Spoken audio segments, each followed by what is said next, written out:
اعوذ باللہ من الشیطان الرجیم۔ پناہ مانگتا ہوں میں اللہ کی شیطان مردود سے۔ تسبیح نماز کا مکمل طریقہ جو حدیث مبارکہ میں آیا ہے، حدیث مبارکہ کی روشنی میں بتاؤں گا۔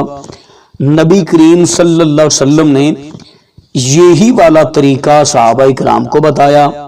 اس نماز کی فضیلت بہت زیادہ ہے، اس نماز کی فضیلت کے حوالے سے بھی گفتگو کریں گے، لیکن سب سے پہلے اس کا مکمل طریقہ آپ نے حدیث مبارکہ کی روشنی میں سماعت کرنا ہے، اور اسی طریقے سے آپ نے تسبیح نماز ادا کرنی ہے۔ بہت زیادہ اجر ہے، بہت زیادہ ثواب ہے۔ وہ طریقہ کون سا ہے جو نبی پاک صلی اللہ علیہ وسلم نے صحابہ کو بتایا؟ نیت کیسے کرنی ہے؟ مکمل تفصیل میں جانے سے پہلے گزارش ہے کہ اگر آپ نے ابھی تک میرا چینل سبسکرائب نہیں کیا تو میرے اس چینل کو کر لیں سبسکرائب، اور بیل آئیکن کو دبائیں تاکہ اس طرح کی لیٹسٹ اور نئی سے نئی ویڈیو آپ تک بآسانی پہنچ سکے۔ سب سے پہلے آپ نے نیت کرنی ہے۔ نیت کی میں نے 4 رکعت نماز نفل صلاۃ التسبیح، عبادت اللہ تعالیٰ کی، بندگی خدا کی، منہ میرا طرف خانہ کعبہ شریف۔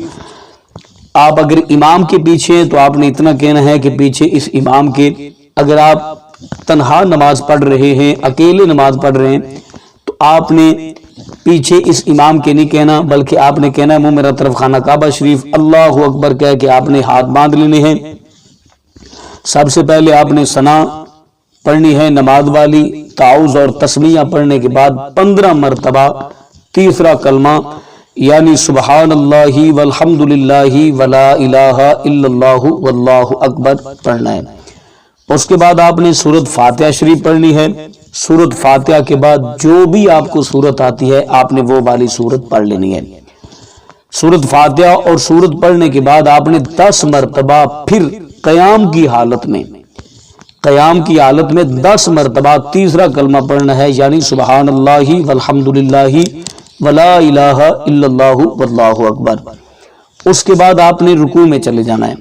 رکوع کی تسبیح یعنی سبحان ربی العظیم، سبحان ربی العظیم، سبحان ربی العظیم 3 مرتبہ یا 3 سے زائد جتنی مرتبہ آپ پڑھنا چاہتے ہیں۔ پڑھنے کے بعد آپ نے 10 مرتبہ رکوع کی حالت میں 10 مرتبہ رکوع کی حالت میں آپ نے تیسرا کلمہ پڑھنا ہے، یعنی سبحان اللہ والحمد للہ ولا الہ الا اللہ واللہ اکبر۔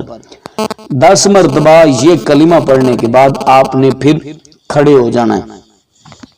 سجدے میں جانے سے پہلے آپ نے پھر 10 مرتبہ تیسرا کلمہ پڑھنا ہے، سبحان اللہ والحمد للہ ولا الہ الا اللہ واللہ اکبر۔ اس کے بعد آپ نے سجدے میں چلے جانا ہے۔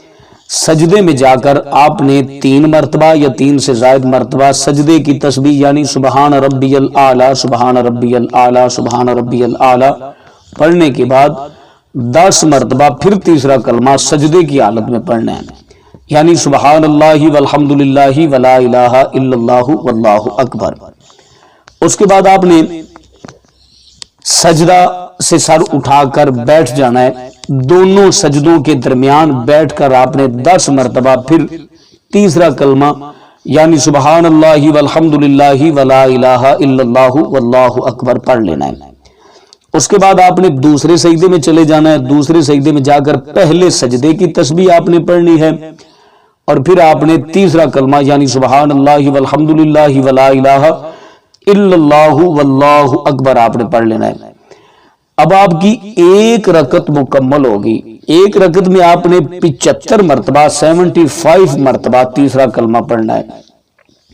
اب آپ نے جب دوسری رکعت کے لیے کھڑے ہونا ہے تو 15 مرتبہ تیسرا کلمہ پڑھنا ہے۔ اور آسان کر دوں کہ آپ نے ہر رکعت کے شروع میں 15 مرتبہ تیسرا کلمہ پڑھنا ہے، باقی ہر مقام پر آپ نے 10 مرتبہ تیسرا کلمہ پڑھ لینا ہے۔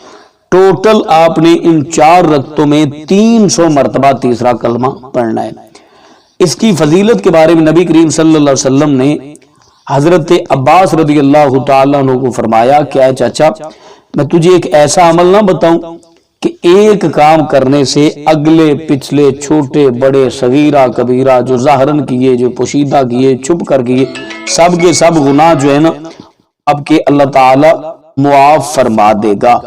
تو آپ نے عرض کی کہ یا رسول اللہ صلی اللہ علیہ وسلم ضرور وہ کام وہ عمل بتائیے، تو آپ صلی اللہ علیہ وسلم نے فرمایا کہ صلاۃ التسبیح کی نماز پڑھا کرو، ہو سکے تو روزانہ پڑھو، روزانہ نہیں پڑھ سکتے تو ہفتے میں ایک مرتبہ پڑھو، اگر ہفتے میں نہیں پڑھ سکتے تو مہینے میں ایک مرتبہ لازماً پڑھنا، اگر مہینے میں نہیں پڑھ سکتے تو سال میں ایک مرتبہ ضرور پڑھ لینا، اگر سال میں بھی نہیں پڑھ سکتے تو کم از کم زندگی میں ایک مرتبہ یہ نماز ضرور پڑھ لینا۔ تو یہی وہ طریقہ ہے جو نبی کریم صلی اللہ علیہ وسلم نے صحابہ کو بتایا تھا۔